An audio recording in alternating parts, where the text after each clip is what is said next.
প্রতারণার মামলায় যশোর পৌরসভার সাবেক মেয়র হায়দার গনি খান পলাশকে ১.৫ বছরের সশ্রম কারাদণ্ড দিয়েছেন আদালত। একই সঙ্গে তাকে ২,০০০ টাকা অর্থদণ্ড এবং অর্থদণ্ড অনাদায়ে আরও ২ মাসের বিনাশ্রম কারাদণ্ড দেওয়া হয়েছে।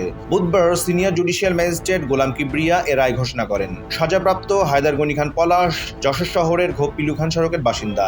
তিনি এখন পলাতক। মামলার বিবরণ থেকে জানা যায়, ২০০৪ সালের শেষ দিকে হায়দার গনি খান পলাশ উপশহরের এ ব্লকের একটি বাড়িসহ ২৯ শতক জমি বিক্রির ঘোষণা দেন। পাশের বাড়ির বাসিন্দা আমজাদ হোসেনের স্ত্রী সুফিয়া খাতুন তার কাছ থেকে জমি কিনতে সম্মত হন। ৪ লাখ টাকায় চুক্তি হয় এবং প্রথম দফায় ৬০,০০০ টাকা গ্রহণ করে পলাশ একটি এফিডেভিট করে দেন। পরবর্তীতে বাকি ৩,৯০,০০০ টাকাও পরিশোধ করেন সুফিয়া খাতুন। তবে পলাশ জমি রেজিস্ট্রি না করে দীর্ঘদিন ঘোরাতে থাকেন। পরে ২০০৫ সালের ১৪ মার্চ তিনি আরেকটি এফিডেভিটের মাধ্যমে একটি আমোক্তারনামা করে সুফিয়া খাতুনকে জমির দখল বুঝিয়ে দেন। দখল পাওয়ার পর সুফিয়া খাতুন বাড়ি ও দোকান নির্মাণ করে ভাড়া দিতে শুরু করেন। কিন্তু কিছুদিন পর হায়দার গনি খান পলাশ ভাড়াটিয়াদের কাছ থেকে জোর করে ভাড়া আদায় শুরু করেন। ২০১৬ সালের ৮ জানুয়ারি এক সালিশ বৈঠকে তিনি জমির দখল ছাড়বেন না বলে জানিয়ে চলে যান। পরবর্তীতে বিষয়টির সমাধান না হওয়ায় ২০১৬ সালের ২৮ জানুয়ারি সুফিয়া খাতুন আদালতে প্রতারণার মামলা দায়ের করেন। দীর্ঘ সাক্ষ্য গ্রহণ শেষে আদালতে প্রতারণার অভিযোগ প্রমাণিত হওয়ায় সাবেক মেয়র হায়দার গনি খান পলাশকে ১.৫ বছর সশ্রম কারাদণ্ড ও ২,০০০ টাকা জরিমানা করা হয়েছে।